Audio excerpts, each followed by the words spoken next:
Olá, pessoal, boa tarde, tudo bem com vocês? Eu tô aqui pensando em vocês.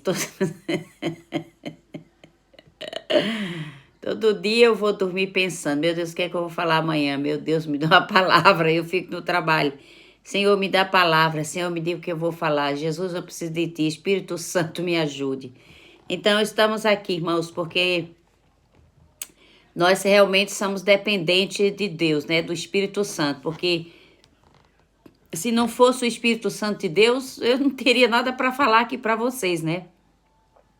Mas o Espírito Santo de Deus é bom todo o tempo, tem nos ajudado, tem nos ensinado, tem nos dado direção, tem nos feito sentir paz, sentir alegria, sentir regozijo.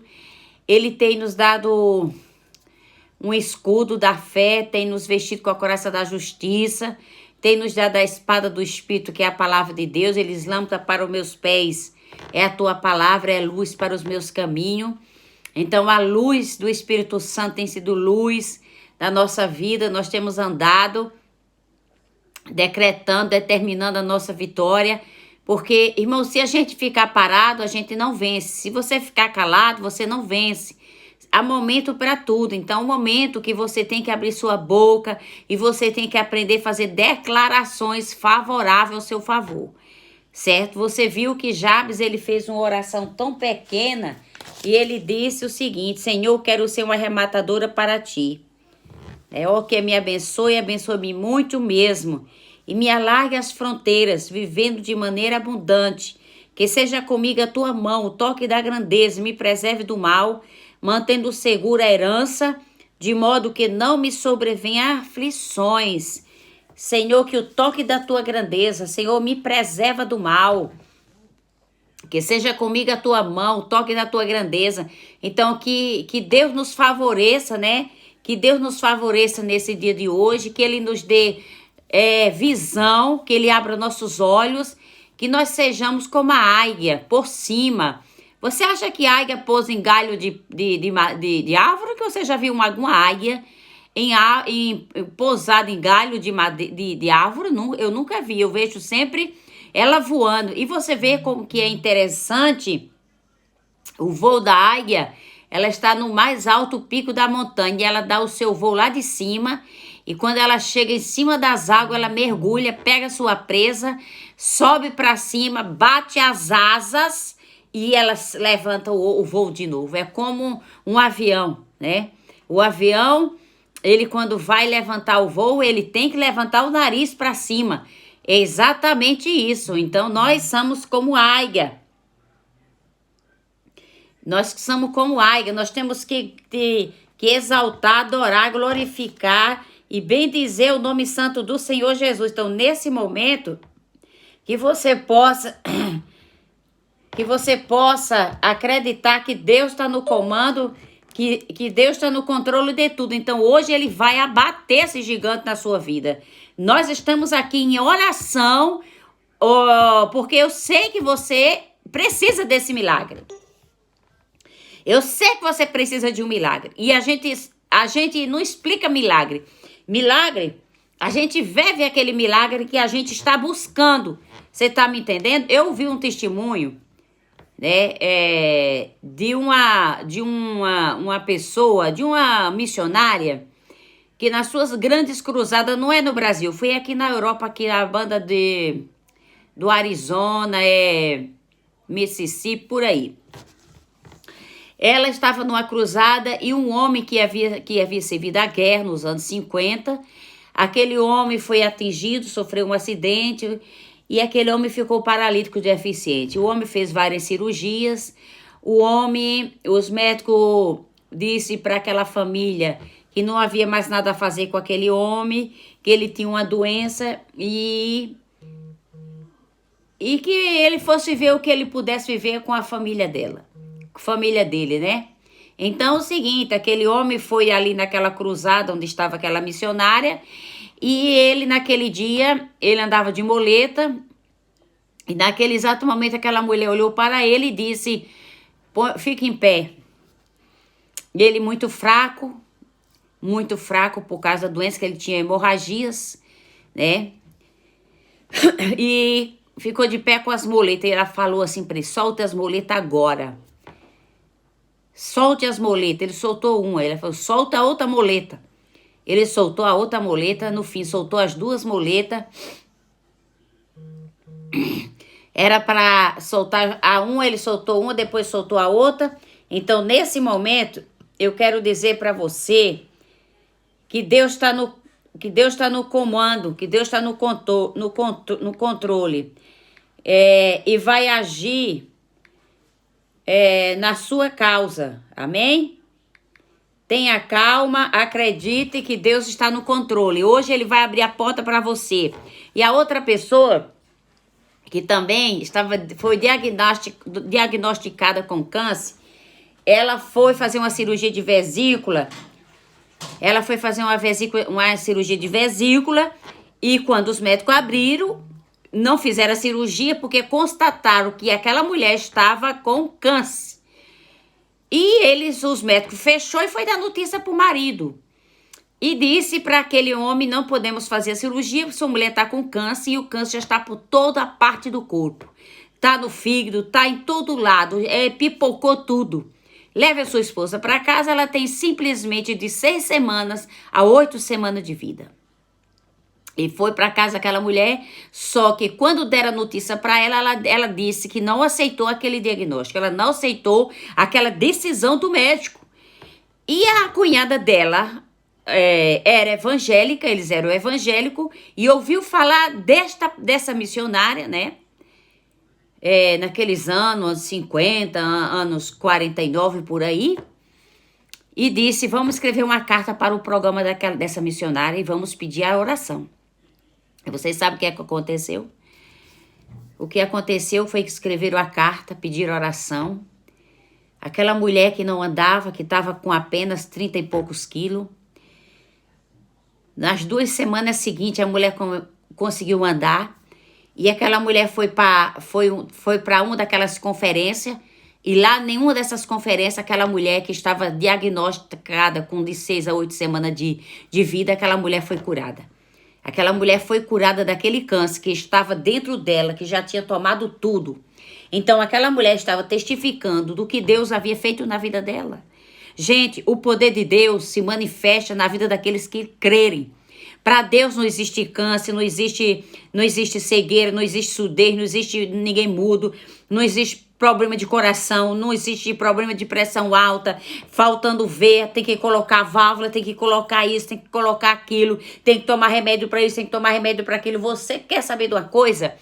Deus é o Deus das causas impossíveis. Onde você não pode, Deus chega e Deus faz. Então, o que nós temos de fazer, meus amados irmãos, é apenas acreditar e é apenas confiar que Deus vai abrir essa porta para você, que Deus vai abrir essa porta para alguém que está precisando e que está à espera desse milagre acontecer na vida dela.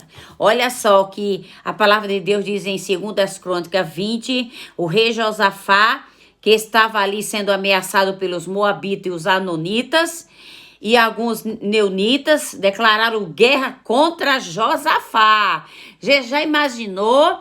Três bandos vinha em direção a Josafá e declararam guerra contra ele. Mas quando os mensageiros de Josafá disse: um exército enorme de Edom vem de além do Mar Morto contra o rei, já está em Azazon, Tamar, isto é, em Gide. Josafá ficou amedrontado e com essa notícia pediu a orientação ao Senhor, ordenou jejum em todo o Judá, habitante de toda a cidade de Jerusalém, vieram a Jerusalém buscar a ajuda do Senhor.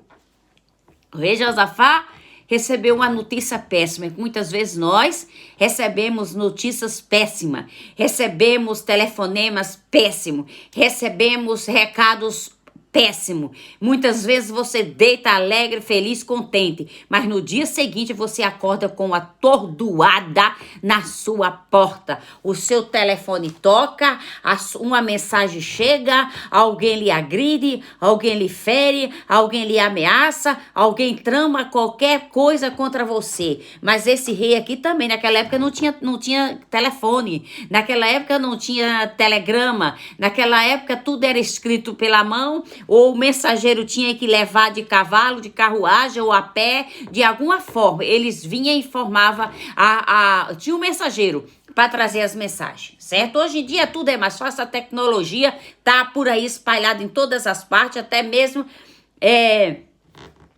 aonde você já imagina a tecnologia chega. Então o rei Josafá fez o quê? Quando ele ficou amedrontado, ele decidiu fazer o quê?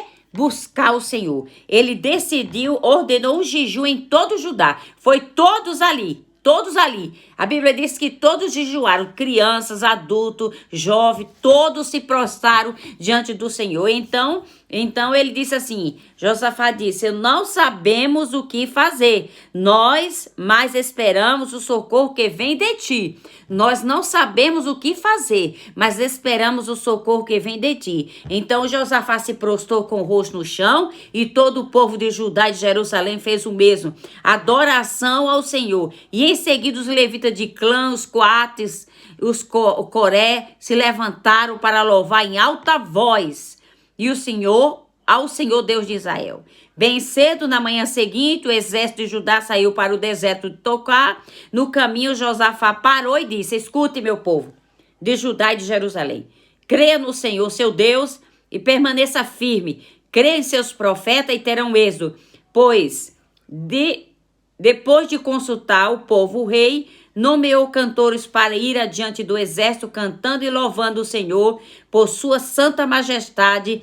Cantavam assim, dê graça ao Senhor, porque o seu amor dura para sempre. Dê graça ao Senhor, porque o seu amor dura para sempre. E a gente sabe que quando o rei Josafá chegou naquele lugar, havia tanto de onde se avista o deserto, viram apenas cadáver no chão, até onde podiam enxergar, não escapou um só inimigo. Aleluia! Não escapou um só inimigo. Com que arma Josafá ganhou essa batalha? Com que arma Josafá ganhou? Com que arma, meus irmãos? Com jejum, com louvor, com adoração. Ele se prostrou com o rosto em terra. Judá e Jerusalém acompanhou e se prostrou. Deus levantou um profeta e disse, nessa peleja não tereis que pelejar. Esteja parado, aquieta-te. Eu vou descer, eu vou ter um encontro com quem? Com os moabitas, os anonitas e alguns neunitas. E ali o Senhor foi ao encontro deles e o Senhor massacrou os inimigos de Josafá. Por quê? Porque Josafá declarou, ele foi aqui, ele estava amedrontado e ele pediu orientação a Deus em quê? Com jejum, com lágrima, com clamor, com humilhação. E ele diz, não sabemos o que fazer, mas esperamos o socorro que vem de ti. Não sabemos o que fazer muitas vezes, mas nós estamos esperando no socorro que vem de Deus. Você está esperando o socorro que vem de Deus? Então esteja firme aí, que Deus vai chegar com socorro em seu favor, amém? Então vamos orar. Senhor, afasta de nós cometer os erros quais estamos mais propensos no momento em que chegar a tentação. Confesso que aquilo que julgo ser necessário, inteligente ou pessoalmente benéfico é apenas um belo disfarce para o pecado. Assim peço-te, nos preserve do mal. Senhor, afasta-nos da dor, da tristeza que o pecado traz. Senhor, coloca uma barreira diante dos perigos, daquelas que achamos que possamos enfrentar, daquelas que achamos que possamos resolver, daquelas que achamos que somos capazes. Mas nessa tarde pedimos ajuda, pedimos socorro, pedimos orientação ao Senhor e peço que o Senhor derrame a graça, a unção do teu Santo Espírito para nos revestir, nos fortalecer com a força e a coraça da justiça. Deus é Deus que cura qualquer câncer, em qualquer estágio, em qualquer situação. Ele queima, ele destrói, paralisia, angústia, ansiedade, tristeza, Se você pensa em desistir, não desista. Fique atento, fique alerta, porque Deus vai chegar e Deus vai resolver o seu problema. Mulher, você não se preocupe não, que Deus vai ao seu encontro, Deus vai resolver o seu problema. Não esteja preocupada com o teu amanhã. Seja grata a Deus por hoje, porque o rei Josafá, o Espírito do Senhor desceu ali e profetizou. Ele disse: escute-me todo Judá, povo de Jerusalém. Escute, rei Josafá, assim diz o Senhor: não tenha medo você. Creia no poder de Deus. Ele vai lutar por você, vai guerrear por você e vai te abençoar. Um abraço, que Deus te abençoe e até amanhã, em nome de Jesus. Amém.